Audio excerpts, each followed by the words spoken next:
ਪੰਦੇਰ ਸਾਹਿਬ, ਹੁਣ ਇਸ ਵਾਰ ਚੋਣਾਂ ਦੇ ਵਿੱਚ ਇਹ ਹੁਣ ਪੋਸੀਬਿਲਿਟੀ ਬਣ ਰਹੀ ਹੈ ਕਿ ਬਿਕਰਮ ਮਜੀਠੀਆ ਤੇ ਨਵਜੋਤ ਸਿੱਧੂ ਆਮੋ ਸਾਹਮਣੇ ਹੋਣ।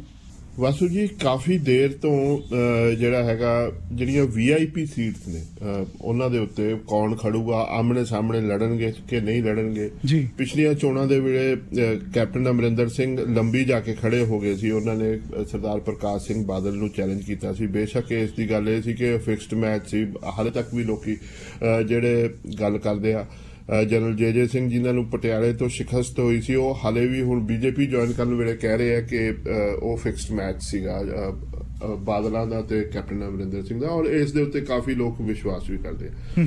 ਪਰ ਇਸ ਵਾਰ ਥੋੜਾ ਜਿਹਾ ਮਾਹੌਲ ਫਰਕ ਹੈ ਕਿਉਂਕਿ ਤਲਖੀਆਂ ਬਹੁਤ ਜ਼ਿਆਦਾ ਨੇ ਸਿਆਸੀ ਪਾਰਟੀਆਂ 'ਚ, ਸਿਆਸੀ ਲੀਡਰਾਂ ਦੀਆਂ ਆਪਸ ਦੇ ਵਿੱਚ। ਨਵਜੋਤ ਸਿੱਧੂ ਦੀਆਂ ਜਿਹੜੀਆਂ ਜਿਸ ਲੈਵਲ ਦੇ ਉੱਤੇ ਉਹ ਗੱਲ ਕਰਦੇ ਆ, ਕਈ ਵਾਰੀ ਉਹ ਪਿੱਛੇ ਜੇ ਜਦੋਂ ਗੱਲਬਾਤ ਕਰਨ ਵੇਲੇ ਬਿਕਰਮ ਮਜੀਠੀਆ ਬਾਰੇ ਗੱਲ ਕਰਦੇ ਆ ਕਿ ਮੈਂ 6 ਫੁੱਟਾ ਕਾਂ ਟੰਗਣਾ, ਔਰ ਸਪੈਸ਼ਲੀ ਡਰੱਗ ਮਾਮਲੇ ਦੇ ਉੱਤੇ ਉਸ ਦੀ ਗੱਲ ਕਰਦੇ ਹੋਏ, ਔਰ ਉਹਨਾਂ ਨੇ FIR ਵੀ ਦਰਜ ਕਰਾਈ, FIR ਵੀ ਦਰਜ ਹੋਈ ਜੋ ਹੁਣ ਨਵਜੋਤ ਸਿੱਧੂ ਇਹ ਕਹਿ ਰਹੇ ਨੇ ਕਿ ਉਹਨਾਂ ਦੇ ਕਹੇ ਤੇ ਨਹੀਂ ਹੋਈ।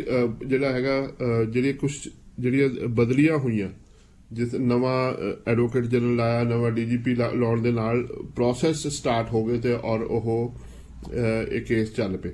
ਸੋ ਇਸੇ ਤਰ੍ਹਾਂ ਹੁਣ ਉੱਥੇ ਅੰਮ੍ਰਿਤਸਰ ਦੇ ਵਿੱਚ ਜਿਹੜੀ ਅੰਮ੍ਰਿਤਸਰ ਈਸਟ ਕੌਂਸਟੀਟੂਐਂਸੀ ਹੈ, ਜਿੱਥੋਂ ਨਵਜੋਤ ਸਿੱਧੂ ਪਿਛਲੀ ਵਾਰੀ ਕੋਈ 42,000 ਵੋਟਾਂ ਦੇ ਨਾਲ ਜਿੱਤੇ ਸਨ, ਉਹਦੇ ਉੱਤੇ ਹੁਣ ਨਵਜੋਤ ਸਿੱਧੂ ਦੇ ਖਿਲਾਫ ਤਕੜਾ ਕੈਂਡੀਡੇਟ ਦੇਣ ਦੀ ਗੱਲ ਹੈ। ਈਵਨ ਜਦੋਂ ਕਾਂਗਰਸ ਛੱਡੀ ਸੀ, ਕੈਪਟਨ ਅਮਰਿੰਦਰ ਸਿੰਘ ਨੇ ਵੀ ਕਿਹਾ ਸੀ ਕਿ ਨਵਜੋਤ ਸਿੱਧੂ ਦੇ ਖਿਲਾਫ ਅਸੀਂ ਤਕੜਾ ਕੈਂਡੀਡੇਟ ਦੇਵਾਂਗੇ। ਇੱਕ ਪਾਸੇ ਕੈਪਟਨ ਅਮਰਿੰਦਰ ਸਿੰਘ ਦੀ ਤਾਂ ਸਾਂਝ ਹੋ ਗਈ ਆ BJP ਦੇ ਨਾਲ, ਪੋਲ ਅਲਾਇੰਸ ਹੋ ਗਿਆ, ਪਰ ਅੰਦਰ ਖਾਤੇ ਕਿਹਾ ਜਾਂਦਾ ਕਿ ਹੋ ਸਕਦਾ ਜੇ ਕੱਲ ਨੂੰ ਲੋੜ ਪਈ ਤਾਂ BJP ਔਰ ਅਕਾਲੀ ਦਲ ਇਕੱਠੇ ਹੋ ਕੇ ਸਰਕਾਰ ਵੀ ਬਣਾ ਸਕਦੇ। ਸੋ ਉਹ ਵੀ ਗੱਲਬਾਤ ਚੱਲ ਰਹੀ ਹੈ। ਬੇਸ਼ੱਕ ਜਿਹੜੇ ਇਹਨਾਂ ਦੇ ਲੀਡਰ ਨੇ ਉਹ ਇਸ ਤੋਂ ਫਿਲਹਾਲ ਇਸ ਸਵਾਲ ਤੋਂ ਦੂਰੀ ਬਣਾ ਕੇ ਰੱਖਦੇ ਨੇ, ਜਾਂ ਕਈ ਵਾਰੀ ਇੱਕ ਅੱਧੇ ਕੁ ਮਨ ਦੇ ਨਾਲ ਨਾ ਵੀ ਕਰ ਜਾਂਦੇ ਆ। ਸੋ ਹੁਣ ਜਿਹੜੀ ਅੰਮ੍ਰਿਤਸਰ ਈਸਟ ਹੈ ਉਹਦੇ ਉੱਪਰ ਪਿੱਛੇ ਜੇ ਬਿਕਰਮ ਮਜੀਠੀਆ ਨੇ ਵੀ ਕਿਹਾ ਸੀ ਕਿ ਜੇ ਪਾਰਟੀ ਜਿੱਥੇ ਵੀ ਉਹਨਾਂ ਨੂੰ ਹੁਕਮ ਕਰੇਗੀ, ਉਹਨਾਂ ਨੂੰ ਜਿਹੜਾ ਹੈਗਾ ਆਦੇਸ਼ ਕਰੂਗੀ ਕਿ ਤੁਸੀਂ ਇਲੈਕਸ਼ਨ ਲੜਨੀ ਹੈ, ਜੋ ਬੇਸ਼ੱਕ ਬਿਕਰਮ ਮਜੀਠੀਆ ਆਪਣੀ ਕੌਂਸਟੀਟੂਐਂਸੀ ਮਜੀਠਾ ਤੋਂ ਹੀ ਜਿੱਤਦੇ ਆ ਰਹੇ ਆ। ਜਦੋਂ ਅਕਾਲੀ ਦਲ ਦੇ ਖਿਲਾਫ ਵੀ ਵੇਵ ਚੱਲਦੀ ਹੈ ਤਾਂ ਬਿਕਰਮ ਮਜੀਠੀਆ ਨੂੰ ਮਜੀਠਾ ਦੇ ਵਿੱਚੋਂ ਹਰਾਉਣਾ ਮੁਸ਼ਕਲ ਹੈ। ਕਦਾਵਰ ਨੇਤਾ ਅਕਾਲੀ ਦਲ ਦੇ ਉਹ ਅਮਰਜ ਹੋਏ ਆ। ਬੇਸ਼ੱਕ ਜਿਹੜਾ ਹੈਗਾ ਬਾਦਲ ਪਰਿਵਾਰ ਦੇ ਨਾਲ ਰਿਸ਼ਤੇਦਾਰੀ ਦਾ ਵੀ ਮਾਮਲਾ ਹੈ, ਭਾਈ ਭਤੀਜੇਵਾਦ ਦੀ ਵੀ ਗੱਲ ਲੋਕੀ ਕਰਦੇ ਆ, ਪਰ ਆਪਣੀ ਜਗ੍ਹਾ ਬਿਕਰਮ ਮਜੀਠੀਆ ਨੇ ਮਾਝੇ ਦੇ ਵਿੱਚ ਜ਼ਰੂਰ ਬਣਾਈ ਹੋਈ ਹੈ। ਸੋ ਨਵਜੋਤ ਸਿੱਧੂ ਨੂੰ ਅੰਮ੍ਰਿਤਸਰ ਈਸਟ ਦੇ ਵਿੱਚ ਘੇਰਨ ਵਾਸਤੇ, ਤਾਂ ਕਿ ਇਹ ਵੀ ਹੋਵੇ ਕਿ ਨਵਜੋਤ ਸਿੱਧੂ ਉੱਥੋਂ ਬਾਹਰ ਹੀ ਨਾ ਨਿਕਲ ਸਕਣ ਤੇ ਆਪਣੀ ਕੌਂਸਟੀਟੂਐਂਸੀ ਕੱਢਣ ਵਾਸਤੇ ਆਪਣੀ ਹੀ ਕੌਂਸਟੀਟੂਐਂਸੀ ਫਸੇ ਰਹਿਣ ਤੇ ਪ੍ਰਚਾਰ ਨਾ ਕਰ ਸਕਣ, ਇਹਦੇ ਵਿੱਚ ਗੱਲ ਆ ਰਹੀ ਆ। ਸੁਖਬੀਰ ਬਾਦਲ ਅਕਾਲੀ ਦਲ ਦੇ ਪ੍ਰਧਾਨ ਇੰਨੀ ਦਿਨੀ ਅੰਮ੍ਰਿਤਸਰ ਗਏ ਸੀਗੇ, ਔਰ ਉੱਥੇ ਉਹਨਾਂ ਨੇ ਇੱਕ ਪ੍ਰੈਸ ਕਾਨਫਰੰਸ ਦੇ ਵਿੱਚ ਗੱਲ ਕੀਤੀ ਹੈ ਕਿ ਜਿਹੜਾ ਜਰਨਲਿਸਟਾਂ ਵੱਲੋਂ ਸਵਾਲ ਪੁੱਛਿਆ ਗਿਆ ਸੀ ਕਿ ਕੀ ਬਿਕਰਮ ਮਜੀਠੀਆ ਨੂੰ ਉੱਥੇ ਖੜਾ ਕੀਤਾ ਜਾ ਸਕਦਾ, ਉਹਨਾਂ ਨੇ ਇਸ ਗੱਲ ਤੋਂ ਇਨਕਾਰ ਨਹੀਂ ਕੀਤਾ, ਕਹਿੰਦੇ ਪਾਰਟੀ ਇਸ ਦੇ ਉੱਪਰ ਵਿਚਾਰ ਕਰ ਰਹੀ ਹੈ। ਔਰ ਇਹਦੇ ਵਿੱਚ ਜਿਹੜਾ ਅਕਾਲੀ ਦਲ ਦੇ ਵੀ ਜਿਹੜੇ ਹੈਗੇ ਆ ਵਰਕਰਜ਼, ਉਹ ਇਸ ਗੱਲ ਦੇ ਉੱਤੇ ਉਹਨੂੰ ਤਰਜੀਹ ਦੇ ਰਹੇ ਆ ਕਿ ਬਿਕਰਮ ਮਜੀਠੀਆ ਨੂੰ ਨਵਜੋਤ ਸਿੱਧੂ ਦੇ ਨਾਲ ਡਾਇਰੈਕਟ ਕੰਟੈਸਟ 'ਚ ਆਉਣਾ ਚਾਹੀਦਾ, ਕਿਉਂਕਿ ਸ਼ਬਦੀ ਜੰਗ ਬਹੁਤ ਹੋ ਗਈ, ਵੋਟਾਂ ਦੀ ਜੰਗ ਵੀ ਦੇਖ ਲਿੱਤੀ ਜਾਵੇ। ਇੱਧਰ ਨਾਲ ਹੀ BJP ਦੇ ਜਿਹੜੇ ਲੀਡਰ ਨੇ ਹਰਜੀਤ ਗਰੇਵਾਲ, ਉਹਨਾਂ ਨੇ ਵੀ ਕੈਪਟਨ ਅਮਰਿੰਦਰ ਸਿੰਘ ਨੂੰ ਅਪੀਲ ਕੀਤੀ ਹੈ ਕਿ ਉਹ ਵੀ ਜਾ ਕੇ ਨਵਜੋਤ ਸਿੱਧੂ ਨੂੰ ਅੰਮ੍ਰਿਤਸਰ ਈਸਟ ਦੇ ਵਿੱਚ ਟੱਕਰ ਦੇਣ। ਸੋ ਇਹਨਾਂ ਆਉਣ ਵਾਲੇ ਦਿਨਾਂ 'ਚ ਕਿੱਥੇ ਕੌਣ ਕਾਗਜ਼ ਭਰਦਾ। ਨਾਲ ਦੀ ਨਾਲ ਇਹ ਵੀ ਦੱਸਦੀ ਹੈ ਕਿ ਕਾਂਗਰਸ ਵਾਸਤੇ ਵੀ ਔਰ ਹੋਰ ਪਾਰਟੀਆਂ ਵਾਸਤੇ ਵੀ ਕੈਪਟਨ ਅਮਰਿੰਦਰ ਸਿੰਘ ਦੇ ਖਿਲਾਫ ਜਿਹੜੀ ਪਟਿਆਲਾ ਅਰਬਨ ਸੀਟ ਹੈ, ਉਹਦੇ ਕੈਪਟਨ ਅਮਰਿੰਦਰ ਸਿੰਘ ਦੇ ਖਿਲਾਫ ਇੱਕ ਜਿਹੜਾ ਹੈਗਾ ਪ੍ਰੋਪਰ ਕੈਂਡੀਡੇਟ ਦੇਣਾ ਵੀ ਲੱਭਣਾ ਮੁਸ਼ਕਲ ਹੋ ਰਿਹਾ। ਤੇ ਹਾਲੇ ਫਿਲਹਾਲ ਜਿਹੜਾ ਹੈਗਾ ਕੈਪਟਨ ਅਮਰਿੰਦਰ ਸਿੰਘ ਦੇ ਖਿਲਾਫ ਵੀ ਕੋਈ ਕੈਂਡੀਡੇਟ ਨਹੀਂ ਮਿਲਿਆ। ਇਹ ਕੁਝ ਦਿਲਚਸਪ ਪਹਿਲੂ ਨੇ ਜਿਹੜੀਆਂ ਟਿਕਟਾਂ ਵੰਡਣ ਦਾ ਜਿਹੜੇ ਸਾਹਮਣੇ ਆ ਰਹੇ। ਜੀ ਪੰਦੇਰ ਸਾਹਿਬ, ਹੁਣ ਸਿੱਖ ਸੰਸਥਾਵਾਂ ਨੇ ਅਰਵਿੰਦ ਕੇਜਰੀਵਾਲ ਨੂੰ ਅਲਟੀਮੇਟਮ ਦਿੱਤਾ, ਕਹਿੰਦੇ ਪ੍ਰੋਫੈਸਰ ਦਵਿੰਦਰਪਾਲ ਸਿੰਘ ਭੁੱਲਰ ਦੀ ਰਿਹਾਈ ਬਾਰੇ ਕਹਿੰਦੇ ਆਪਣਾ ਸਟੈਂਸ ਜਿਹੜਾ ਉਹ ਸਪਸ਼ਟ ਕਰੋ। ਵਾਸੂ ਜੀ, ਇਹ ਜਿਹੜੀਆਂ ਸਿੱਖ ਜਥੇਬੰਦੀਆਂ ਨੇ, ਕੱਲ ਬੜਾ ਹੀ ਇੱਕ ਡਰਾਮਾਈ ਤਰੀਕੇ ਦੇ ਨਾਲ ਇੱਕ ਵਾਕਿਆ ਹੋਇਆ ਕਿ ਮੋਹਾਲੀ ਦੇ ਵਿੱਚ ਇੱਕ ਜਿਹੜਾ ਦਫ਼ਤਰ ਖੋਲ੍ਹਿਆ ਆਮ ਆਦਮੀ ਪਾਰਟੀ ਨੇ, ਉੱਥੇ ਅਰਵਿੰਦ ਕੇਜਰੀਵਾਲ ਵੀ ਸੀਗੇ ਜੀ, ਤੇ ਸਾਰੇ ਉੱਥੇ ਰਾਘਵ ਚੱਡਾ ਵਗੈਰਾ ਸੀਗੇ ਜੀ। ਤੇ ਉਹਨਾਂ ਨੇ ਇਹ ਐਲਾਨ ਕੀਤਾ ਸੀ ਕਿ ਜਿਹੜੇ ਆਮ ਆਦਮੀ ਪਾਰਟੀ ਦੇ ਮੁੱਖ ਮੰਤਰੀ ਦਾ ਚਿਹਰਾ ਨੇ ਭਗਵੰਤ ਮਾਨ, ਉਹ ਧੂਰੀ ਤੋਂ ਇਲੈਕਸ਼ਨ ਲੜਨਗੇ। ਉਹਦੀ ਪ੍ਰੈਸ ਕਾਨਫਰੰਸ ਸੀ। ਉਸ ਪ੍ਰੈਸ ਕਾਨਫਰੰਸ ਦੌਰਾਨ ਸਿੱਖ ਜਥੇਬੰਦੀਆਂ ਨੇ ਕਾਲੇ ਝੰਡੇ ਦਿਖਾਏ, ਨਾਅਰੇਬਾਜ਼ੀ ਕੀਤੀ ਤੇ ਕਾਫੀ ਉੱਥੇ ਸ਼ੋਰ ਸ਼ਰਾਬਾ ਹੋਇਆ। ਉਹਨਾਂ ਦਾ ਇਹ ਸੀਗਾ ਕਿ ਜਿਹੜੀ ਆਮ ਆਦਮੀ ਪਾਰਟੀ ਹੈ, ਖਾਸ ਤੌਰ ਤੇ ਦਿੱਲੀ ਦੇ ਜਿਹੜੇ ਮੁੱਖ ਮੰਤਰੀ ਨੇ ਅਰਵਿੰਦ ਕੇਜਰੀਵਾਲ, ਉਹ ਸਪਸ਼ਟੀਕਰਨ ਦੇਣ ਕਿ ਜਿਹੜੇ ਸਿੱਖ ਬੰਦੀ ਨੇ ਦਵਿੰਦਰਪਾਲ ਭੁੱਲਰ, ਪ੍ਰੋਫੈਸਰ ਭੁੱਲਰ ਜਿਨ੍ਹਾਂ ਨੂੰ ਕਿਹਾ ਜਾਂਦਾ ਜੀ, ਜਿਨ੍ਹਾਂ ਦੇ ਬਾਰੇ ਪਿਛਲੀ ਦਿਨੀ ਜਦੋਂ ਗੁਰੂ ਨਾਨਕ ਦੇਵ ਜੀ ਦਾ 550 ਸਾਲਾ ਵੀ ਮਨਾਇਆ ਜਾ ਰਿਹਾ ਸੀ, ਉਦੋਂ ਉਹਨਾਂ ਦੀ ਰਿਹਾਈ ਬਾਰੇ ਪੱਕਾ ਹੋ ਗਿਆ ਸੀ। 2019 ਦੀ ਗੱਲ ਹੈ, ਉਦੋਂ ਹੁਕਮ ਹੋ ਗਏ ਸੀ, ਪਰ ਉਹ ਰਿਹਾਈ ਹਾਲੇ ਤੱਕ ਹੋ ਨਹੀਂ ਸਕੀ। ਤੇ ਇਹ ਕਿਹਾ ਜਾਂਦਾ ਕਿ 3 ਵਾਰੀ ਅਰਵਿੰਦ ਕੇਜਰੀਵਾਲ ਸਰਕਾਰ ਨੇ ਉਹ ਰਿਹਾਈ ਦੇ ਉੱਤੇ ਇਤਰਾਜ਼ ਜਤਾਇਆ। ਸੋ ਇਹ ਬਹੁਤ ਵੱਡੀ ਖਬਰ ਬਣ ਗਈ ਹੈ। ਸੋ ਪਹਿਲਾਂ ਤਾਂ ਉਹਨਾਂ ਨੇ ਸਿੱਖ ਜਥੇਬੰਦੀਆਂ ਨੇ ਅੰਮ੍ਰਿਤਸਰ 'ਚ ਵੀ, ਆਪਣੇ ਮੋਹਾਲੀ, ਬਠਿੰਡਾ ਵਗੈਰਾ 'ਚ ਇਹਨਾਂ ਦੀਆਂ ਮੀਟਿੰਗਸ ਹੋਈਆਂ। ਸੋ ਉਹਦੇ ਵਿੱਚ ਅਲੱਗ-ਅਲੱਗ ਜਗ੍ਹਾ ਦੇ ਉੱਤੇ ਉਹਨਾਂ ਨੇ ਇੱਕ ਇਹ ਫੈਸਲਾ ਕੀਤਾ ਕਿ 26 ਜਨਵਰੀ ਤੱਕ ਅਰਵਿੰਦ ਕੇਜਰੀਵਾਲ ਇਹ ਸਪਸ਼ਟ ਕਰਨ ਕਿ ਉਹ ਜਿਹੜਾ ਹੈਗਾ ਪ੍ਰੋਫੈਸਰ ਜਿਹੜੇ ਭੁੱਲਰ ਹੈ, ਉਹਨਾਂ ਦੀ ਰਿਹਾਈ ਬਾਰੇ ਉਹਨਾਂ ਦੀ ਕੀ ਸਥਿਤੀ ਹੈ ਤੇ ਉਹ ਇਹਦੇ ਬਾਰੇ ਕੀ ਕਰਨਾ ਚਾਹੁੰਦੇ ਨੇ। ਤੇ ਇਹਦੇ ਵਿੱਚ ਅਗਰ 26 ਜਨਵਰੀ ਨੂੰ ਉਹਨਾਂ ਨੇ ਨਾ ਕੁਝ ਕੀਤਾ ਤਾਂ ਫਿਰ ਸਿੱਖ ਜਥੇਬੰਦੀਆਂ 117 ਜਿਹੜੇ ਆਮ ਆਦਮੀ ਪਾਰਟੀ ਦੇ ਕੈਂਡੀਡੇਟ ਹੈ, ਉਹਨਾਂ ਨੂੰ ਚਿੱਠੀਆਂ ਲਿਖਣਗੇ ਕਿ ਅਸੀਂ ਤੁਹਾਡਾ ਘਿਰਾਓ ਕਰਾਂਗੇ ਚੋਣਾਂ ਦੇ ਵਿੱਚ। ਤੇ ਇਹ ਜਿਹੜੀ ਲੀਡ ਹੁਣ ਕਰ ਰਹੇ ਹੈ ਜੀ ਹਰਦੀਪ ਸਿੰਘ ਡਿਬਡਵਾ ਨੇ, ਜਿਨ੍ਹਾਂ ਦੇ ਪੋਤਰੇ 26 ਜਨਵਰੀ ਦਾ ਜਿਹੜਾ ਕਿਸਾਨਾਂ ਦਾ ਅੰਦੋਲਨ ਸੀ ਲਾਲ ਕਿਲੇ ਦੇ ਕੋਲੇ, ਉਹਦੇ ਵਿੱਚ ਇੱਕ ਹਾਦਸੇ 'ਚ ਜਾਨ ਗਵਾ ਬੈਠੇ ਸੀ, ਉਹ ਇਸ ਵੇਲੇ ਲੀਡ ਕਰ ਰਹੇ ਆ। ਹੋਰ ਸਿੱਖ ਜਥੇਬੰਦੀਆਂ ਨੇ, ਉਹਨਾਂ ਨੇ ਸਾਰੀਆਂ ਨੇ ਇਹ ਕਿਹਾ ਕਿ ਅਰਵਿੰਦ ਕੇਜਰੀਵਾਲ ਜਿਹੜਾ ਹੈ ਉਹ ਦੋਹਰਾ ਮਾਪਦੰਡ ਅਪਣਾ ਰਹੇ ਆ। ਤੇ ਯਾਦ ਰੱਖੀਏ ਅਸੀਂ ਕਿ ਇਹ ਬਹੁਤ ਸਾਰੀਆਂ ਸਿੱਖ ਜਥੇਬੰਦੀਆਂ ਜਿਹੜੀਆਂ ਸੀਗੀਆਂ, ਉਹ ਪਿਛਲੀਆਂ 5 ਸਾਲ ਪਹਿਲਾਂ ਚੋਣਾਂ ਜਿਹੜੀਆਂ ਹੋਈਆਂ ਸੀ, ਉਦੋਂ ਆਮ ਆਦਮੀ ਪਾਰਟੀ ਦੀ ਸਪੋਰਟ ਦੇ ਵਿੱਚ ਆਈਆਂ ਸੀ। ਐਤਕੀ ਪ੍ਰੋਫੈਸਰ ਭੁੱਲਰ ਦੀ ਰਿਹਾਈ ਦੇ ਮਾਮਲੇ ਦੇ ਉੱਤੇ ਇਹ ਕੋਈ ਜਿਹੜਾ ਹੈਗਾ ਇੱਕ ਕੰਡਾ ਬਣ ਕੇ ਸਾਹਮਣੇ ਰੜਕ ਰਿਹਾ ਹੈ ਸਾਰਿਆਂ ਦੀ ਜਿਹੜੀ ਹੈਗੀ ਹੈ ਸਕਿਨ ਦੇ ਥੱਲੇ। ਸੋ ਇਹ ਕਿਸ ਤਰ੍ਹਾਂ ਅਰਵਿੰਦ ਕੇਜਰੀਵਾਲ ਇਸ ਨੂੰ ਨਜਿੱਠਣਗੇ, ਜਾਂ ਇਹ ਇਸ਼ੂ ਕਿੰਨਾ ਕੁ ਵੱਡਾ ਬਣੇਗਾ, ਵੋਟਾਂ ਨੂੰ ਕਿੰਨਾ ਕੁ ਡਿਸਾਈਡ ਕਰੇਗਾ, ਇਹ ਆਉਣ ਵਾਲੇ ਦਿਨਾਂ 'ਚ ਹੀ ਸਾਹਮਣੇ ਆਊਗਾ ਜੀ। ਸਰਬਜੀਤ ਜੀ, ਹੁਣ ਕਾਂਗਰਸ ਨੇ ਇਲੈਕਸ਼ਨ ਕਮਿਸ਼ਨ ਨੂੰ ਸ਼ਿਕਾਇਤ ਲਗਾਈ ਹੈ ਇੱਕ ਤਰੀਕੇ ਨਾਲ। ਉਹ ਕਹਿੰਦੇ ਵੀ ਈਡੀ ਦਾ ਜਿਹੜਾ ਇਸਤੇਮਾਲ ਹੈ ਕੇਂਦਰ ਸਰਕਾਰ ਵੱਲੋਂ ਕਹਿੰਦੇ ਬਦਲੇ ਲੈਣ ਲਈ ਕੀਤਾ ਜਾ ਰਿਹਾ, ਇਹਦੀ ਦੁਰਵਰਤੋਂ ਹੋ ਰਹੀ ਹੈ। ਵਾਸੂ ਜੀ, ਕਾਂਗਰਸ ਨੇ ਕੱਲ ਇੱਕ ਉਹਨਾਂ ਦਾ ਕਾਫੀ ਸੀਨੀਅਰ ਵਫਦ ਜਿਹੜਾ ਸੀ, ਉਹਦੀ ਵਰਚੁਅਲ ਮੀਟਿੰਗ ਹੋਈ ਇਲੈਕਸ਼ਨ ਕਮਿਸ਼ਨ ਦੇ ਨਾਲ ਜੀ। ਇਹਦੇ ਵਿੱਚ ਸੀਨੀਅਰ ਲੀਡਰ ਜਿਹੜੇ ਸੀ ਰਣਦੀਪ ਸਿੰਘ ਸੂਰਜੇਵਾਲਾ, ਮੰਨੇ ਪਰਮੰਨੇ ਵਕੀਲ ਅਭਿਸ਼ੇਕ ਸਿੰਘਵੀ, ਪੰਜਾਬ ਦੇ ਇੰਚਾਰਜ ਹਰੀਸ਼ ਚੌਧਰੀ, ਦਵਿੰਦਰ ਯਾਦਵ, ਗਣੇਸ਼ ਗੋਡੀਆਲ ਤੇ ਹੋਰ ਜਿਹੜੇ ਸੀ, ਉਹਨਾਂ ਨੇ ਮੀਟਿੰਗ ਕੀਤੀ ਕਿ ਜਿਹੜੀ ਬੀਜੇਪੀ ਹੈ ਉਹ ਰੂਲਿੰਗ ਸਰਕਾਰ ਹੋਣ ਦੇ ਕਾਰਨ ਉਹ ਕੇਂਦਰੀ ਜਿਹੜੀਆਂ ਏਜੰਸੀਜ਼ ਨੇ, ਜਿਸ ਤਰ੍ਹਾਂ ਈਡੀ ਹੈ, ਇਨਕਮ ਟੈਕਸ ਹੈ, ਹੋਰ ਹੈ, ਉਹਨਾਂ ਨੂੰ ਵਰਤ ਰਹੀ ਹੈ ਤਾਂ ਕਿ ਜਿਹੜੀਆਂ ਪੋਲੀਟੀਕਲੀ ਮੋਟੀਵੇਟਿਡ ਰੇਡਸ ਹੋਣ, ਜਿਹੜੇ ਉਹਨਾਂ ਦੇ ਐਡਵਰਸਰੀ ਨੇ ਉਹਨਾਂ ਦੇ ਉੱਤੇ ਕੋਈ ਜਿਹੜੀ ਬਦਲਾਖੋਰੀ ਦਾ ਕੋਈ ਕੰਮ ਕੀਤਾ ਜਾਵੇ। ਇਹਦੇ ਉੱਤੇ ਉਹਨਾਂ ਨੇ ਕਿਹਾ ਕਿ ਪੰਜਾਬ ਦੇ ਜਿਹੜੇ ਮੁੱਖ ਮੰਤਰੀ ਨੇ, ਉਹਨਾਂ ਦੇ ਭਾਣਜੇ ਦੇ ਉੱਤੇ ਇੱਕ 2018 ਦੇ ਕੇਸ ਨੂੰ ਲੈ ਕੇ ਈਡੀ ਨੇ ਪਿਛਲੇ ਦਿਨੀ ਕੋਈ 10 ਲੋਕੇਸ਼ਨ ਦੇ ਉੱਤੇ ਰੇਡ ਕੀਤੀ। ਔਰ ਇਹਦੇ ਵਿੱਚ ਕਿਹਾ, ਉਦੋਂ ਸਾਡੇ ਸਰੋਤਿਆਂ ਨੂੰ ਪਤਾ ਹੈ ਕੋਈ 10 ਕਰੋੜ ਤੋਂ ਉੱਤੇ ਪੈਸੇ, ਕੋਈ 21 ਲੱਖ ਦਾ ਸੋਨਾ, ਕੋਈ ਮਹਿੰਗੀਆਂ ਘੜੀਆਂ, ਔਰ ਇਹ ਆਈਆਂ ਨੇ। ਔਰ ਇਹ ਹੁਣ ਇੰਡੀਕੇਸ਼ਨ ਵਾਸੂ ਜੀ ਇਹ ਆ ਰਹੀਆਂ ਨੇ ਕਿ ਸ਼ਾਇਦ ਜਿਹੜੀਆਂ ਫਰਜ਼ੀ ਇਹਦੇ 'ਚ ਜਿਹੜੀਆਂ ਕੰਪਨੀਆਂ ਬਣੀਆਂ ਹੋਈਆਂ ਸੀ, ਚੰਨੀ ਉਹਨਾਂ ਦੇ ਜਿਹੜੇ ਹੈਗੇ ਭਾਣਜੇ, ਉਹਨਾਂ ਦਾ ਲੈਣ ਦੇਣ ਕੋਈ 60-70 ਕਰੋੜ ਤੱਕ ਦਾ ਅਨੁਮਾਨ ਲਾਇਆ ਜਾ ਰਿਹਾ। ਪਰ ਇਹ ਜਿਹੜਾ ਟਾਈਮਿੰਗ ਦੀ ਗੱਲ ਹੈ ਉਹ ਇਹ ਹੈ ਕਿ ਕਾਂਗਰਸ ਦਾ ਇਹ ਕਹਿਣਾ ਕਿ ਸਿਰਫ ਚੋਣਾਂ ਤੋਂ ਪਹਿਲਾਂ ਹੀ ਇਹ ਕਾਰਵਾਈਆਂ ਕੀਤੀਆਂ ਜਾਂਦੀਆਂ ਨੇ ਤਾਂ ਕਿ ਚੀਫ ਮਿਨਿਸਟਰ ਨੂੰ ਮਲਾਈਨ ਕੀਤਾ ਜਾਵੇ ਔਰ ਬਦਲਾਖੋਰੀ ਇਹ ਕੀਤੀ ਜਾਵੇ ਕਿ ਜਿਹੜਾ ਪ੍ਰਧਾਨ ਮੰਤਰੀ ਦਾ ਜਨਵਰੀ 5 ਨੂੰ ਫਿਰੋਜ਼ਪੁਰ ਦੀ ਦੌਰਾ ਫੇਲ ਹੋਇਆ, ਉਹਦੇ ਵਾਸਤੇ ਕਿਸੇ ਨਾ ਕਿਸੇ ਤਰੀਕੇ ਦੇ ਨਾਲ ਚਰਨਜੀਤ ਚੰਨੀ ਦੇ ਉੱਤੇ ਇਸ ਦਾ ਜਿਹੜਾ ਹੈਗਾ ਉਸ ਤੋਂ ਬਦਲਾ ਲਿਆ ਜਾਵੇ।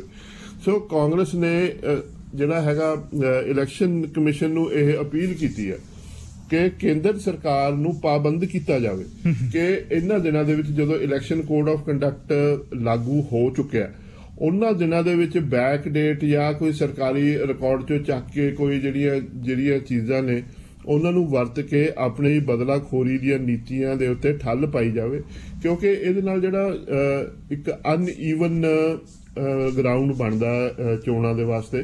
ਔਰ ਜਿਹੜੀਆਂ ਆਪੋਜੀਸ਼ਨ ਪਾਰਟੀਆਂ ਨੇ ਜਿਵੇਂ ਗੈਰ ਬੀਜੇਪੀ ਪਾਰਟੀਆਂ ਨੇ ਉਹਨਾਂ ਦੇ ਉੱਤੇ ਡਿਸਐਡਵਾਂਟੇਜ ਆ, ਉਹਨਾਂ ਦੇ ਜਦੋਂ ਬਿਲਕੁਲ ਚੋਣਾਂ ਦੇ ਕੋਲੇ ਜਾ ਕੇ ਇਹੋ ਜਿਹੀ ਕਾਰਵਾਈ ਹੁੰਦੀ ਹੈ ਉਹਨਾਂ ਦੀ ਡੈਫੇਮੇਸ਼ਨ ਹੁੰਦੀ ਹੈ। ਸੋ ਇਹਦੇ ਉੱਤੇ ਇਲੈਕਸ਼ਨ ਕਮਿਸ਼ਨ ਕੀ ਫੈਸਲਾ ਲੈਂਦਾ, ਮੈਨੂੰ ਕੋਈ ਬੜਾ ਭਰੋਸਾ, ਕੋਈ ਬੜਾ ਇਹਦੇ 'ਚ ਕੋਈ ਕੌਨਫੀਡੈਂਸ ਤਾਂ ਨਹੀਂ ਹੈ ਕਿ ਕੋਈ ਇਲੈਕਸ਼ਨ ਕਮਿਸ਼ਨ ਇਹਦੇ ਉੱਤੇ ਕੋਈ ਵੱਡੀ ਗੱਲ ਹੋਏਗੀ, ਪਰ ਕੀ ਕੇਂਦਰ ਸਰਕਾਰ ਦੇ ਉੱਤੇ ਇਸ ਦਾ ਕੋਈ ਪ੍ਰੈਸ਼ਰ ਬਣਦਾ ਕਿ ਨਹੀਂ ਬਣਦਾ ਇਹ ਦੇਖਣ ਵਾਲੀ ਗੱਲ ਹੋਏਗੀ। ਤੇ ਜੇ ਈਡੀ ਦੀ ਹੀ ਗੱਲ ਜਾਰੀ ਰੱਖੀਏ, ਹੁਣ ਸੁਖਪਾਲ ਖਹਿਰਾ ਦੇ ਖਿਲਾਫ ਜਿਹੜੀ ਚਾਰਜ ਸ਼ੀਟ ਤਿਆਰ ਕੀਤੀ ਗਈ ਹੈ ਈਡੀ ਵੱਲੋਂ, ਉਹਦੇ 'ਚ ਲਿਖਿਆ ਗਿਆ ਕਹਿੰਦੇ ਵੀ ਸੁਖਪਾਲ ਸਿੰਘ ਖਹਿਰਾ ਨੂੰ ਜਿਹੜੇ ਡਰੱਗ ਦੇ ਤਸਕਰ ਨੇ ਉਹਨਾਂ ਕੋਲੋਂ ਕਹਿੰਦੇ ਇਹਨਾਂ ਨੇ ਪੈਸੇ ਲਏ ਤੇ ਇਹਨਾਂ ਨੂੰ ਮੁਨਾਫਾ ਹੋਇਆ ਡਰੱਗ ਦੀ ਤਸਕਰੀ ਵਿੱਚੋਂ। ਬੜੀ ਅਜੀਬ ਜੀ ਕਹਾਣੀ ਹੈ ਜੀ ਇਹ। ਸਾਡੇ ਸਰੋਤਿਆਂ ਨੂੰ ਬਿਲਕੁਲ ਇਹ ਯਾਦ ਹੋਣਾ ਕਿ ਪਿਛਲੇ ਦਿਨੀ ਸੁਖਪਾਲ ਖਹਿਰਾ ਨੂੰ ਐਨਫੋਰਸਮੈਂਟ ਡਾਇਰੈਕਟੋਰੇਟ ਨੇ ਗ੍ਰਿਫਤਾਰ ਕਰ ਲਿਆ ਸੀ ਜੀ। ਮਨੀ ਲਾਂਡਰਿੰਗ ਇੱਕ ਜਿਹੜਾ ਸੀ ਪੁਰਾਣਾ ਕੇਸ ਉਹਨਾਂ ਦੇ ਉੱਤੇ ਵੀ ਸੀਗਾ ਇਹ। ਉਹਦੇ ਵਿੱਚ ਬਹੁਤ ਸਾਰੇ ਲੋਕ ਜਿਹੜੇ ਫਾਜ਼ਿਲਕਾ ਦਾ ਡਰੱਗ ਕੇਸ ਇਸ ਨੂੰ ਕਿਹਾ ਜਾਂਦਾ 2017 ਦਾ ਜਿਹੜਾ ਕੇਸ ਸੀਗਾ, ਉਹਦੇ ਵਿੱਚ ਬਹੁਤ ਸਾਰੇ ਲੋਕ ਉਹਦੇ 'ਚ ਨਾਮਜ਼ਦ ਹੀ ਨਹੀਂ ਹੋਏ, ਕਨਵਿਕਟ ਵੀ ਹੋਏ। ਤੇ ਜਿਹੜਾ ਸੀਗਾ ਜੀ ਇਹ ਕੇਸ ਪੰਜਾਬ ਪੁਲਿਸ ਨੇ ਸੁਖਪਾਲ ਖਹਿਰਾ ਦੇ ਖਿਲਾਫ ਸ਼ੁਰੂ ਕੀਤਾ ਸੀ। ਸੁਖਪਾਲ ਖਹਿਰਾ ਜਦੋਂ ਆਮ ਆਦਮੀ ਪਾਰਟੀ ਦੇ ਭੁਲੱਥ ਤੋਂ ਜਿਹੜਾ ਸੀ MLA ਜਿੱਤੇ ਹੋਏ ਸੀ, ਉਦੋਂ ਇਹ ਕੇਸ ਚੱਲਿਆ ਸੀ। ਪਰ ਸੁਪਰੀਮ ਕੋਰਟ ਨੇ ਇਸ ਕੇਸ ਦੀ ਅੱਗੇ ਜਿਹੜੀ ਪੈਰਵੀ ਸੀਗੀ ਉਹਦੇ ਉੱਪਰ ਰੋਕ ਲਗਾ ਦਿੱਤੀ ਸੀ। ਪਰ ਹੁਣ ਪਿੱਛੇ ਜੇ ਐਨਫੋਰਸਮੈਂਟ ਡਾਇਰੈਕਟੋਰੇਟ ਨੇ ਇਸ ਕੇਸ ਨੂੰ ਦੂਸਰੇ ਪਾਸਿਓਂ ਖੋਲ ਲਿਆ ਤੇ ਜਿਹੜਾ ਸੀ ਸੁਖਪਾਲ ਖਹਿਰਾ ਨੂੰ ਅਰੈਸਟ ਕਰ ਲਿਆ। ਮੀਨਵਾਈਲ ਸੁਖਪਾਲ ਖਹਿਰਾ ਆਮ ਆਦਮੀ ਪਾਰਟੀ ਨੂੰ ਛੱਡ ਕੇ ਵਾਪਸ ਕਾਂਗਰਸ 'ਚ ਆ ਗਏ ਔਰ ਕਾਂਗਰਸ ਨੇ ਜਦੋਂ ਸੁਖਪਾਲ ਖਹਿਰਾ ਜੇਲ੍ਹ 'ਚ ਨੇ ਇਸ ਵੇਲੇ ਹਿਰਾਸਤ 'ਚ ਨੇ, ਉਹਨਾਂ ਨੂੰ ਟਿਕਟ ਵੀ ਦੇ ਦਿੱਤੀ ਭੁਲੱਥ ਤੋਂ। ਪਰ ਇਹਦੀ ਜਿਹੜੀ ਕਮਾਲ ਦੀ ਗੱਲ ਹੈ ਨਾ ਜੀ, ਟਾਈਮਿੰਗ ਦੀ ਗੱਲ, ਜਿਸ ਤਰ੍ਹਾਂ ਕਾਂਗਰਸ ਨੇ ਪਹਿਲਾਂ ਵੀ ਗੱਲ ਕੀਤੀ ਹੈ, ਟਾਈਮਿੰਗ ਦੀ ਜਿਹੜੀ ਹੁਣ ਐਨਫੋਰਸਮੈਂਟ ਡਾਇਰੈਕਟੋਰੇਟ ਨੇ ਚਾਰਜ ਸ਼ੀਟ ਬਾਰੇ ਜਿਹੜੀ ਇਨਫੋਰਮੇਸ਼ਨ ਜਿਸ ਤਰ੍ਹਾਂ ਸਿਲੈਕਟਿਵ ਲੀਕ ਕੀਤੀ ਆ, ਉਹ ਉਦੋਂ ਕੀਤੀ ਆ ਜਦੋਂ ਪੰਜਾਬ ਤੇ ਹਰਿਆਣਾ ਹਾਈ ਕੋਰਟ ਨੇ ਸ਼ਾਇਦ ਅੱਜ ਜਾਂ ਕੱਲ ਸੁਖਪਾਲ ਖਹਿਰਾ ਦੀ ਜਿਹੜੀ ਜ਼ਮਾਨਤ ਦੀ ਅਰਜ਼ੀ ਆ ਉਹਦੇ ਉੱਤੇ ਸ਼ਾਇਦ ਫੈਸਲਾ ਸੁਣਾ ਦੇ। ਤੇ ਕਾਫੀ ਦੇਰ ਤੋਂ ਅੰਦਰ ਨੇ ਉਹਨਾਂ ਨੇ ਜ਼ਮਾਨਤ ਵਾਸਤੇ ਅਪਲਾਈ ਕੀਤਾ ਸੀ, ਜਿਹੜੀ ਡਿਨਾਈ ਕੀਤੀ ਗਈ। ਸੁਖਪਾਲ ਖਹਿਰਾ ਅੰਦਰ ਨੇ ਤੇ ਉਹ ਵੀ ਇਹ ਕਹਿ ਰਹੇ ਆ ਕਿ ਮੋਟੀਵੇਟਿਡ ਸਾਰੇ ਦਾ ਸਾਰਾ ਕੇਸ ਆ। ਉਹਨਾਂ ਨੇ ਬਹੁਤ ਸਾਰੇ ਜਿਹੜੇ ਪਬਲਿਕ ਇੰਟਰਸਟ ਇਸ਼ੂਜ਼ ਨੇ, ਖਾਸ ਤੌਰ ਤੇ ਕਿਸਾਨਾਂ ਦੇ ਜਿਹੜੇ ਮਸਲੇ ਆ ਉਹ ਉਠਾਏ, ਇਸ ਲਈ ਉਹਨਾਂ ਨੂੰ ਇਹਦੀ ਖਮਿਆਜ਼ਾ ਭੁਗਤਣਾ ਪੈ ਰਿਹਾ। ਜਿਹੜਾ ਈਡੀ ਦੀ ਜਿਹੜੀ ਇਹ ਲੀਕ ਆ ਉਹਦੇ ਵਿੱਚ ਉਹਨਾਂ ਨੇ ਕਿਹਾ ਕਿ prevention of money laundering act ਦੇ ਵਿੱਚ ਜਿਹੜੇ ਸੀਗੇ ਗੁਰਦੇਵ ਸਿੰਘ ਕਿੰਗਪਿਨ ਜਿਹੜੇ ਸੀ ਉਹਦੇ ਵਿੱਚ ਫੜੇ ਗਏ ਸੀ ਇਸ ਕੇਸ 'ਚ, ਫਾਜ਼ਿਲਕਾ ਕੇਸ ਦੇ ਵਿੱਚ। ਔਰ ਸੁਖਪਾਲ ਖਹਿਰਾ ਰੈਗੂਲਰ ਉਹਦੇ ਕੰਟੈਕਟ ਸੀਗੇ ਤੇ ਕੈਸ਼ ਡਿਪੋਜ਼ਿਟ ਉਹਨਾਂ ਦੀ ਔਰ ਉਹਨਾਂ ਦੀ ਫੈਮਿਲੀ ਦੇ ਅਕਾਊਂਟ ਦੇ ਵਿੱਚ ਕਈ ਸਾਲਾਂ ਤੋਂ ਚੱਲਦੇ ਆ ਰਹੇ। ਔਰ ਇਹ ਜਿਹੜਾ ਕੇਸ ਜਿਹੜਾ ਔਰ ਇਹ ਪੈਸੇ ਜਿਹੜੇ ਹੈਗੇ ਆ ਕੋਈ 2014 ਤੋਂ ਲੈ ਕੇ 2020 ਦੇ ਵਿੱਚ ਇੱਧਰਲੇ ਪਾਸੇ ਟ੍ਰਾਂਸਫਰ ਹੋਏ ਨੇ।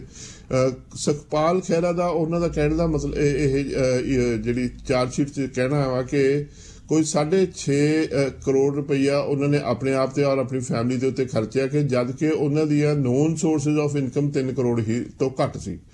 ਸੋ ਇਹ ਜਿਹੜੀਆਂ ਸਾਰੀਆਂ ਲੀਕਸ ਨੇ ਇਹ ਸਬਸਟੈਂਸ਼ੀਅਲੀ ਵੀ ਹਾਂਜੀ ਇਹਨੂੰ ਕਿਸੇ ਨਾ ਕਿਸੇ ਤਰੀਕੇ ਦੇ ਨਾਲ ਇਨਫਲੂਐਂਸ ਕੀਤਾ ਜਾਵੇ।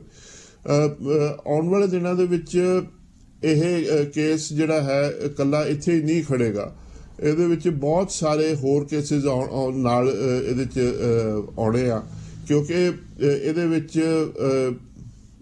ਜਿਹੜੀ ਕ੍ਰਾਸ ਬਾਰਡਰ ਸਮਗਲਿੰਗ ਦਾ ਨੈਟਵਰਕ ਵੀ ਗੱਲ ਕੀਤੀ ਜਾਂਦੀ ਆ, ਫਿਰ ਹੀਰੋਇਨ ਤਾਂ ਕੋਈ ਸੋਨੇ ਦੀ ਸਮਗਲਿੰਗ ਦੀ ਵੀ ਗੱਲ ਕੀਤੀ ਜਾਂਦੀ ਆ, ਫਿਰ ਪਾਕਿਸਤਾਨ ਤੋਂ ਸਿਮ ਕਾਰਡ ਵੀ ਸੀਜ਼ ਕੀਤੇ ਗਏ ਸੀ, ਫੇਕ ਪਾਸਪੋਰਟ ਦਾ ਚੱਕਰ ਵੀ ਇਹਦੇ ਵਿੱਚ ਹੈਗਾ। 9 ਸਮਗਲਰ ਵਾਸੂ ਜੀ ਇਹਦੇ ਕੇਸ ਦੇ ਵਿੱਚ ਕਨਵਿਕਟ ਹੋ ਚੁੱਕੇ ਆ। ਸੋ ਇਹਨਾਂ ਦਿਨਾਂ ਦੇ ਵਿੱਚ ਆਉਣ ਵਾਲੇ ਦਿਨ ਅੱਜ ਜਿਹੜੀ ਆ ਕੱਲ੍ਹ ਨੂੰ ਜਦੋਂ ਹਾਈ ਕੋਰਟ ਇਸ ਗੱਲ ਦੀ ਸੁਣਵਾਈ ਕਰੇਗਾ, ਇਹ ਚਾਰਜ ਸ਼ੀਟ ਅਗਰ ਇਸ ਦੇ ਉੱਤੇ ਜਿਹੜੇ ਤੱਥ ਨੇ ਜਿਸ ਤਰ੍ਹਾਂ ਈਡੀ ਨੇ ਲੀਕ ਕੀਤੇ ਆ, ਜੇ ਉਸੇ ਤਰ੍ਹਾਂ ਦੇ ਹੀ ਤੱਥ ਨੇ, ਕੀ ਹਾਈ ਕੋਰਟ ਸੁਖਪਾਲ ਖਹਿਰਾ ਨੂੰ ਜ਼ਮਾਨਤ ਦੇਵੇਗਾ ਔਰ ਉਹ ਬਾਹਰ ਆ ਕੇ ਆਪਣੀ ਚੋਣ ਮੁਹਿੰਮ ਨੂੰ ਚਲਾ ਸਕਣਗੇ। ਇਹ ਬਹੁਤ ਹੀ ਜਿਹੜਾ ਹੈਗਾ ਇੰਪੋਰਟੈਂਟ ਹੈ ਪਹਿਲੂ ਹੈ। ਮੈਂ ਜ਼ਰਾ ਇਹ ਦੱਸਣਾ ਚਾਹੁੰਦਾ ਕਿ ਜਿਹੜਾ ਇਹ ਕੇਸ ਖੁੱਲਿਆ ਈਡੀ ਵੱਲੋਂ ਇਹ ਸੀਗਾ ਜੀ ਕਿ ਪਿਛਲੇ ਸਾਲ ਜਿਹੜੀ ਇਹ ਏਜੰਸੀ ਆ ਉਹਨਾਂ ਨੇ ਆਮ ਆਦਮੀ ਪਾਰਟੀ ਦੇ ਜਨਰਲ ਸੈਕਟਰੀ ਜਿਹੜੇ ਹੈਗੇ ਆ ਤੇ ਨੈਸ਼ਨਲ ਸੈਕਟਰੀ ਪੰਕਜ ਗੁਪਤਾ ਤੇ ਸਾਬਕਾ ਲੀਡਰ ਕੁਮਾਰ ਵਿਸ਼ਵਾਸ ਨੂੰ ਵੀ ਜਿਹੜੇ ਫੋਰਨ ਫੰਡ ਸੀ 2016 ਦੇ ਵਿੱਚ ਜਦੋਂ ਇਹ ਪੰਜਾਬ ਇਲੈਕਸ਼ਨ ਦੀ ਹੋਣੀਆਂ ਸੀ ਉਸ ਤੋਂ ਪਹਿਲਾਂ ਜਿਹੜੇ ਫੰਡਸ ਇਕੱਠੇ ਕੀਤੇ ਪਾਰਟੀ ਨੇ ਸਪੈਸ਼ਲੀ ਵਿਦੇਸ਼ਾਂ ਚੋਂ, ਉਹਦੇ ਚ ਸੁਖਪਾਲ ਖਹਿਰਾ ਵੀ USA ਵਗੈਰਾ ਗਏ ਸੀ, ਉਹਨਾਂ ਦਾ ਜਿਹੜੀ ਸੀ ਇਨਕੁਆਇਰੀ ਕਰ ਰਹੀ ਸੀ ਈਡੀ ਕਿ ਜਦ ਕਿ ਉਹਨਾਂ ਨੂੰ ਲੀਡਸ ਸੁਖਪਾਲ ਖਹਿਰਾ ਵੱਲ ਮਿਲੀ ਆ ਔਰ ਸੁਖਪਾਲ ਖਹਿਰਾ ਨੂੰ ਫਿਰ ਫਰਦਰ ਉਹ ਪੁਰਾਣਾ ਕੇਸ ਖੋਲ ਲਿਆ ਤੇ ਉਹਦੇ ਵਿੱਚ ਉਹਨਾਂ ਦੀ ਅਰੈਸਟ ਹੋਈ। ਤੇ ਪੰਦੇਰ ਸਾਹਿਬ, ਹੁਣ ਇਲੈਕਸ਼ਨ ਕਮਿਸ਼ਨ ਨੇ ਇੱਕ ਚਿੰਤਾ ਵਿਅਕਤ ਕੀਤੀ ਹੈ, ਕਹਿੰਦੇ ਪੰਜਾਬ ਦੇ ਵਿੱਚ ਲਿਕਰ ਦੇ ਕਹਿੰਦੇ ਜਿਹੜੇ ਕੂਪਨਸ ਵਿੱਚ ਕਹਿੰਦੇ ਉਹ ਵੰਡੇ ਜਾ ਰਹੇ ਨੇ, ਸੋ ਇਹਨਾਂ ਨੂੰ ਵੀ ਕਹਿੰਦੇ ਠੱਲ ਪਾਉਣ ਦੀ ਲੋੜ ਆ। ਵਾਸੂ ਜੀ, ਹਮੇਸ਼ਾ ਜਿਹੜੀਆਂ ਚੋਣਾਂ ਹੁੰਦੀਆਂ ਨੇ ਅਸੀਂ ਜਾਣਦੇ ਹਾਂ ਕਿ ਉਦੋਂ ਜਿਹੜੀ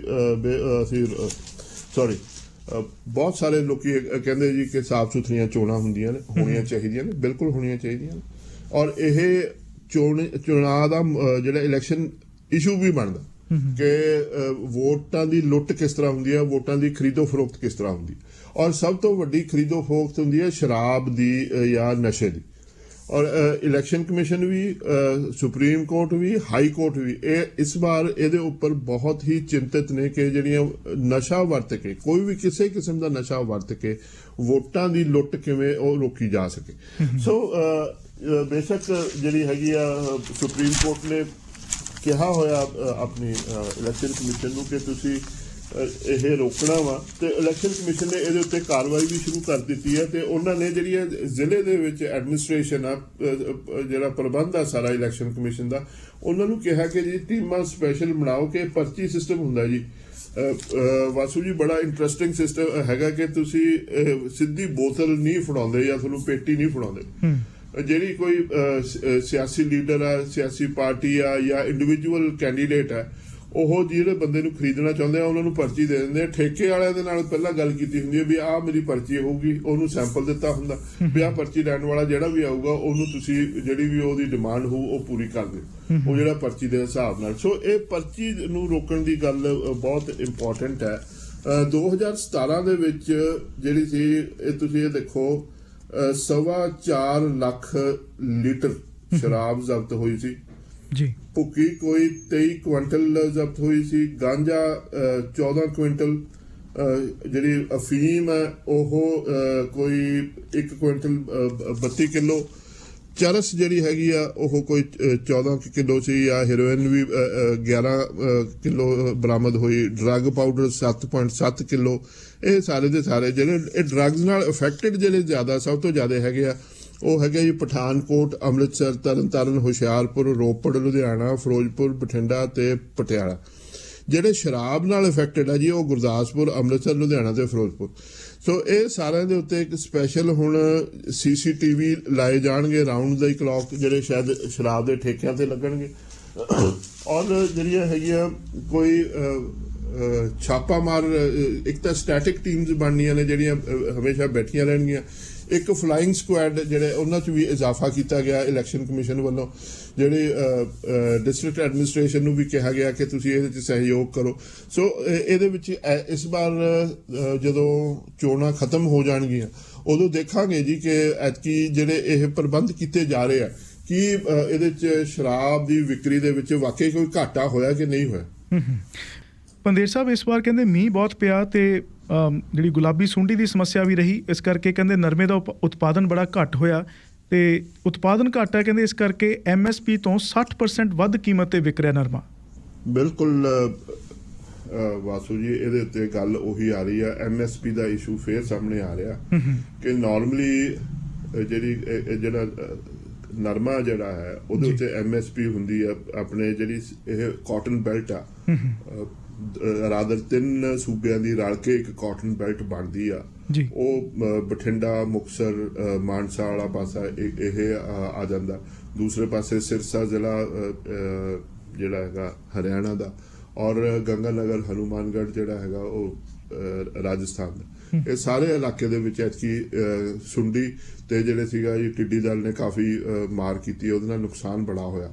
ਤੇ ਇਹਦੇ ਨਾਲ ਇਸ ਵੇਲੇ ਜਿਹੜੀ ਨਰਮੇ ਦੀ ਖਰੀਦੋ ਫਰੋਖਤ ਹੋ ਰਹੀ ਆ ਉਹਦੇ ਕਰਕੇ ਜੀ ਹੁਣ ਮਿਨੀਮਮ ਸਪੋਰਟ ਪ੍ਰਾਈਸ ਜਿਹੜੀ MSP ਆ ਉਹ ਵੱਧ ਕੇ ਜੀ ਹੁਣ MSP ਤਾਂ ਬੇਸ਼ੱਕ 5925 ਆ ਤੇ ਹੁਣ ਇਸ ਵੇਲੇ ਜਿਹੜੀ ਨਰਮੇ ਦੀ ਖਰੀਦੋ ਫਰੋਖਤ ਹੋ ਰਹੀ ਆ ਉਹ 9700 ਦੀ ਆ।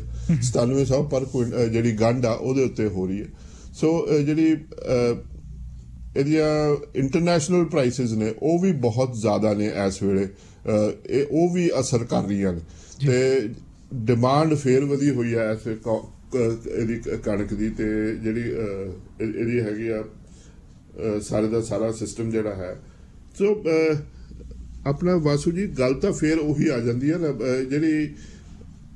ਜਿਹੜੀ ਗੁਲਾਬੀ ਸੁੰਡੀ ਦੇ ਨਾਲ ਨੁਕਸਾਨ ਹੋ ਚੁੱਕਿਆ, ਕੀ ਪੈਦਾਵਾਰ ਉਨੀ ਕੁ ਹੈਗੀ ਆ ਕਿ ਜੇ 60% ਵੱਧ ਵੀ ਜਾਵੇ MSP ਤਾਂ ਉਹ ਨੁਕਸਾਨ ਦੀ ਭਰਪਾਈ ਹੋ ਸਕੇ।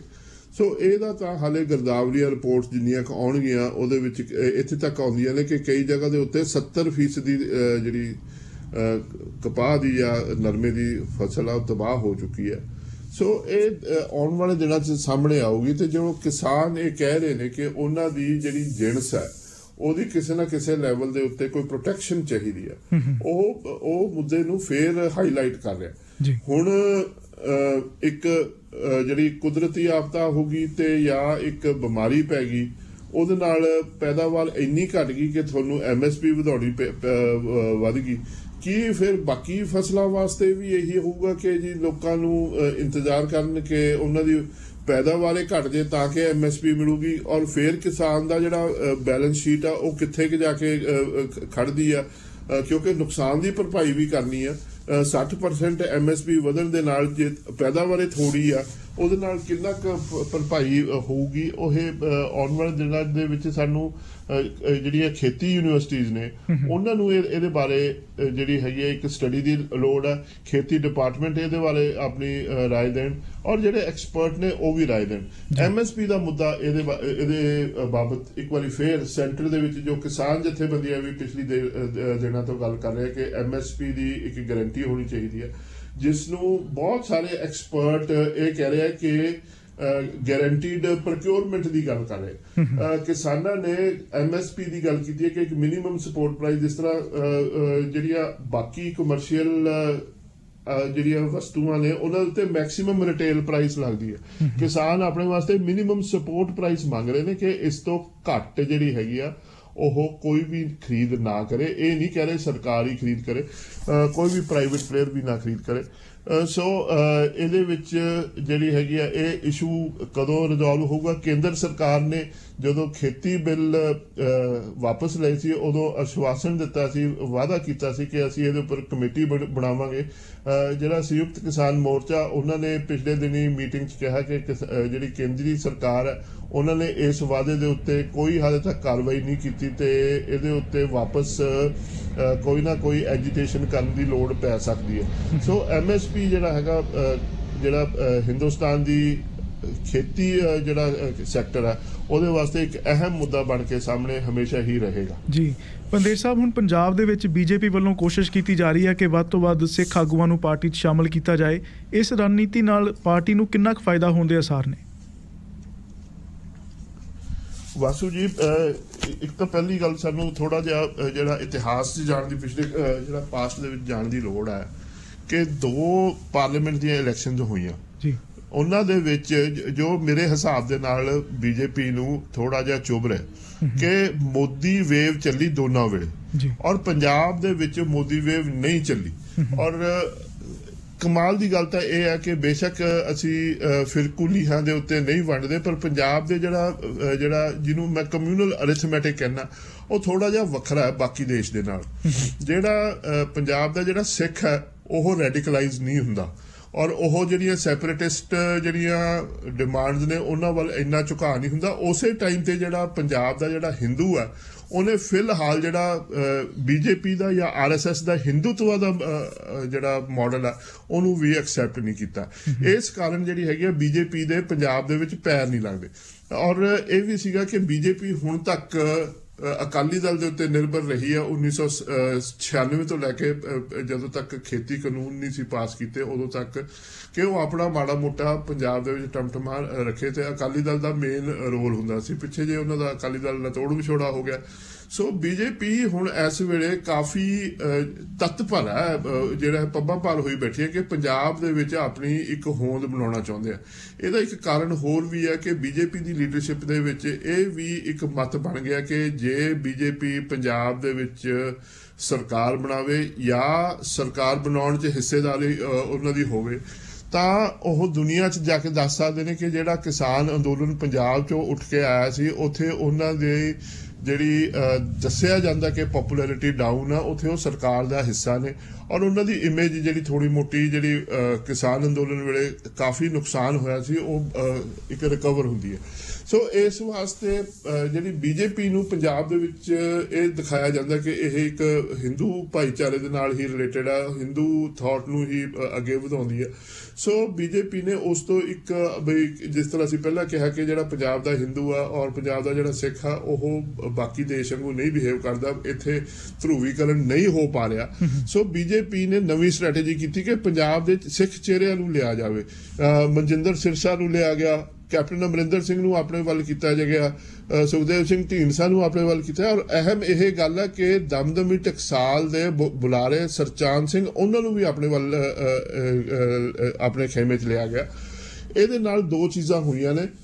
ਜੋ ਕੈਪਟਨ ਅਮਰਿੰਦਰ ਸਿੰਘ ਨੇ ਕਾਂਗਰਸ ਵਾਸਤੇ ਕੀਤਾ ਸੀ ਕਿ 1984 ਦੇ ਜਿਹੜਾ ਵਰਤਾਂਤ ਜਿਹੜਾ ਸਾਰਾ ਹੋਇਆ ਉਦੋਂ ਬਾਅਦ ਚੋਂ ਜਿਹੜੇ ਸਿੱਖ ਸੀਗੇ ਜੀ ਕਾਫੀ ਦੂਰ ਹੋ ਗਏ ਸੀ ਕਾਂਗਰਸ ਤੋਂ। ਕੈਪਟਨ ਅਮਰਿੰਦਰ ਸਿੰਘ ਦਾ ਜਿਹੜਾ ਆਉਣ ਦੇ ਨਾਲ ਬਹੁਤ ਸਾਰਾ ਜਿਹੜਾ ਸੀ, ਤੁਸੀਂ ਇਹ ਦੇਖੋ ਕਿ 1998 ਦੇ ਆਸ-ਪਾਸ ਜਾਂ 97 ਦੇ ਆਸ-ਪਾਸ ਕੈਪਟਨ ਅਮਰਿੰਦਰ ਸਿੰਘ ਕਾਂਗਰਸ ਦੇ ਵਿੱਚ ਵਾਪਸ ਆਉਂਦੇ ਆ ਤਾਂ ਜਿਹੜੀ ਕਾਂਗਰਸ ਦੀਆਂ ਤੇ ਸਿੱਖਾਂ ਦੀਆਂ ਦੂਰੀਆਂ ਸੀ ਉਹ ਵਿੱਥ ਸੀ ਉਹਨੂੰ ਘਟਾਉਣ ਦੇ ਵਿੱਚ ਕਾਫੀ ਹੱਦ ਤੱਕ ਕਾਮਯਾਬ ਹੋ ਗਏ। ਸੋ ਇੱਕ ਤਾਂ ਪਹਿਲੀ ਗੱਲ ਇਹ ਹੈ ਕਿ ਬੀਜੇਪੀ ਉਹੀ ਕਾਂਗਰਸ ਦਾ ਜਿਹੜਾ ਐਕਸਪੈਰੀਮੈਂਟ ਆ ਉਹ ਰਿਪੀਟ ਕਰ ਰਹੀ ਹੈ ਤੇ ਦੂਸਰੇ ਪਾਸੇ ਇਹ ਵੀ ਜਿਹੜਾ ਹੈਗਾ ਇੱਕ ਬੀਜੇਪੀ ਦੇ ਵਾਸਤੇ ਇੱਕ ਬਹੁਤ ਵੱਡੀ ਚੈਲੰਜ ਹੈ ਜੀ ਇਹਦੇ ਨਾਲ, ਕਿਉਂਕਿ ਜਿਹੜੇ ਬੀਜੇਪੀ ਦੇ ਮੇਰੀ ਕਈ ਬੀਜੇਪੀ ਦੇ ਜਿਹੜੇ ਕਦਾਵਰ ਨੇਤਾ ਨੇ ਉਹਨਾਂ ਨਾਲ ਗੱਲ ਕੀਤੀ ਆ, ਉਹ ਕਹਿੰਦੇ ਜੀ ਜਿਨ੍ਹਾਂ ਦੇ ਖਿਲਾਫ ਅਸੀਂ ਬੋਲਦੇ ਰਹੇ, ਸਪੈਸ਼ਲੀ ਜਿਸ ਤਰ੍ਹਾਂ ਦਮਦਮੀ ਟਕਸਾਲ ਆ ਉਹਨਾਂ ਦੇ, ਉਹ ਕਹਿੰਦੇ ਜੀ ਅਸੀਂ ਖਿਲਾਫ ਬੋਲਦੇ ਰਹੇ ਤੇ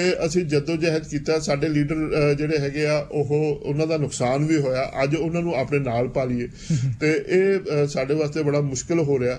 ਔਰ ਉਹ ਇਹ ਕਹਿ ਰਹੇ ਨੇ ਕਿ ਅਸੀਂ ਬੜੀ ਦੇਰ ਤੋਂ ਮੰਗ ਕਰਦੇ ਆ ਰਹੇ ਸੀ ਕਿ ਅਕਾਲੀ ਦਲ ਤੋਂ ਤੋੜ ਵਿਛੋੜਾ ਕਰੋ ਤੇ ਜਿਹੜੀ ਬੀਜੇਪੀ ਦੀ ਲੀਡਰਸ਼ਿਪ ਹੈ ਉਹਨੂੰ ਵਧਣ ਫੁੱਲਣ ਦਾ, ਪ੍ਰਫੁੱਲਤ ਹੋਣ ਦਾ ਮੌਕਾ ਦਿੱਤਾ ਜਾਵੇ।